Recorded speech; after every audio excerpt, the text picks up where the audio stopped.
Hi, I'm Anna George. I'm director of the Tennessee Aquarium Conservation Institute, so we're very happy to have you all here. I thought I was going to cheat and steal a little extra time right now on my title to introduce my talk, so I get an extra moment.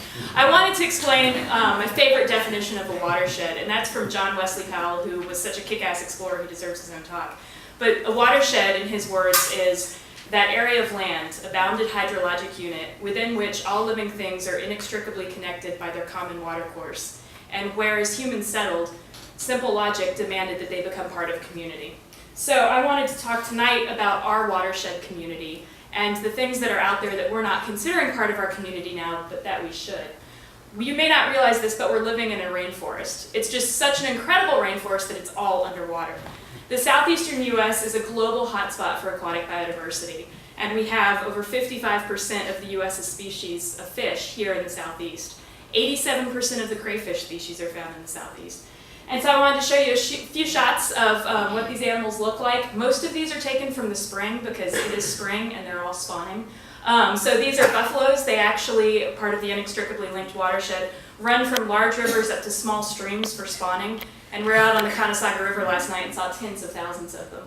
We've also got these big-head chub, who's building a nest right now. That's the little rock in his mouth, and he's taking it over to a nest. They're a really good watershed neighbor to have if you're one of those smaller saffron shiners, because the saffron shiners will actually kind of use their nest as like a parasite, and they'll lay their eggs there and let the big-head chubs guard the nest for them. So here you can see the saffron shiner spawning aggregation. And these guys are so brightly colored in the spring that you actually could go up to the Tellico in the Cherokee National Forest, and on some of the smaller streams you could stand on the banks of the river and see these little bright balls of red in the river from the banks of the river. They don't all get bright red, unfortunately, when they spawn, though it is pretty. These are central stone rollers, and they develop those, what we call tubercles. They're hard, bony projections alongside the fish. And the males develop those so they can actually beat up other males and compete for females that way. So you'll see two males like these kind of bashing into each other. Then we'll switch from the fish real quick and talk a little bit about some of the salamanders. 20% of the world's salamanders are found here in the southeast. Like this hellbender, the largest aquatic salamander in the US. They breathe entirely through their skin from the water. And so they're really sensitive to any sort of perturbation that's in the water, any of our pharmaceuticals or chemicals that are coming out from untreated sewage. Mussels, another really cool thing that we think of as a solitary, something that's stuck on the bottom. You know, mussels don't move around a lot. They actually, in order to disperse, will have these very elaborate ways of attracting fish, and this mussel has latched onto a fish head, and it's currently spraying it with all of its larvae. And the larvae attach onto the fish gills, and the fish will swim off somewhere else, and the mussels will disperse that way. We've got other parasitic things too, like this lamprey that's latched on to a striped shiner, and it's currently rasping away at the skin of the shiner, and points to anyone who noticed the breeding tubercles on the front nose of that striped shiner as well.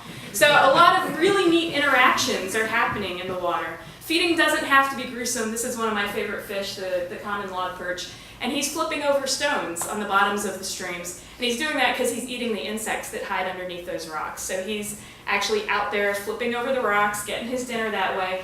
We've raised log perch in captivity, and even when they're little larval fish, they'll flip over sand grains. It's totally adorable to watch them do that. So we're at what I call our watershed moment. This is our pivotal moment to think about how we're interacting with the rest of our community out there. And I really like to think about what kind of neighbor we're going to be in the future and what choices we're going to make. Because I can tell you right now, a lot of the choices that are going on are not so good. The biggest problem that we have in southeastern streams is dirt. So that's a picture of a tributary entering the Caughnawaga River. You can see where the clean river water was, and you can see all the siltation that's entering. And just dirt from cattle fields, from things that we do around our houses. If you walk around your house when it rains, look at where the rain is escaping and see if you can figure out how to trap it. We've got other spills going on as well. The largest industrial spill in the US was actually just 100 miles from Chattanooga.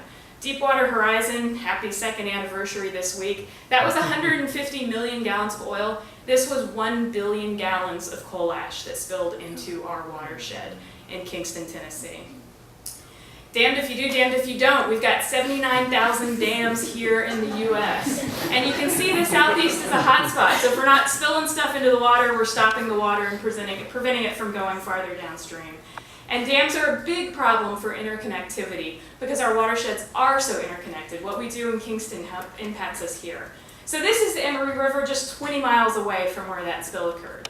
And it's pristine national parkland here, and it's beautiful. And we've gotten to go snorkeling there a lot, and there's some really cool things. So what do we need to do to make sure more of our rivers look like that, as opposed to some of the other images that I've showed you? And there's a few things that we have to think about. We have to think about what's lost from our neighborhood. So one of the things that was lost from Tennessee is the lake sturgeon. And we've been raising them here at the aquarium for the past 12 years and reintroducing them. Nice big game fish. That's a pretty easy case to make in terms of why we need to restore this top predator to our rivers. Sturgeon are obviously totally cool fish, and they're really commercially valuable as well. But we've got our cute little baby Conesaga log perch that we're raising as well, and these guys are only going to get to about 4 inches long. They're not so much of an economic case, but it's still a very important part of our watershed, especially when you're out there snorkeling and watching them flip rocks. I mean, major tourism draw, I'm just saying. Those guys are actually tagged with that green tattoo, so we can tell they were the reintroduced ones. Another thing we have to do is think about that dirt. So here's a project we have going on in North Georgia to remove siltation from springs in the area. But I can tell you, it is a lot easier to prevent the dirt from getting into the spring than it is to take the dirt out of the spring once it's there. So again, we have to think about ways in which we're constructing and changing our landscape.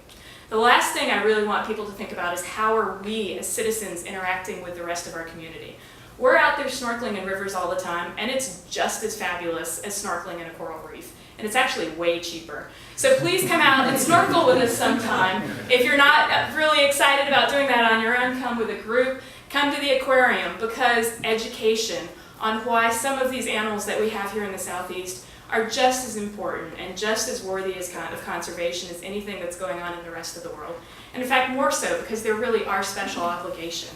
So we really like telling the story here at the aquarium about conservation of our freshwater fish. So I'd just like to close with a consideration of what is our water footprint? What are we doing to the water? How are we a good water neighbor? And how can we be a better water neighbor, not just in the water we're using, but in what we're doing to the water all around us every day through that connectivity. So thank you very much.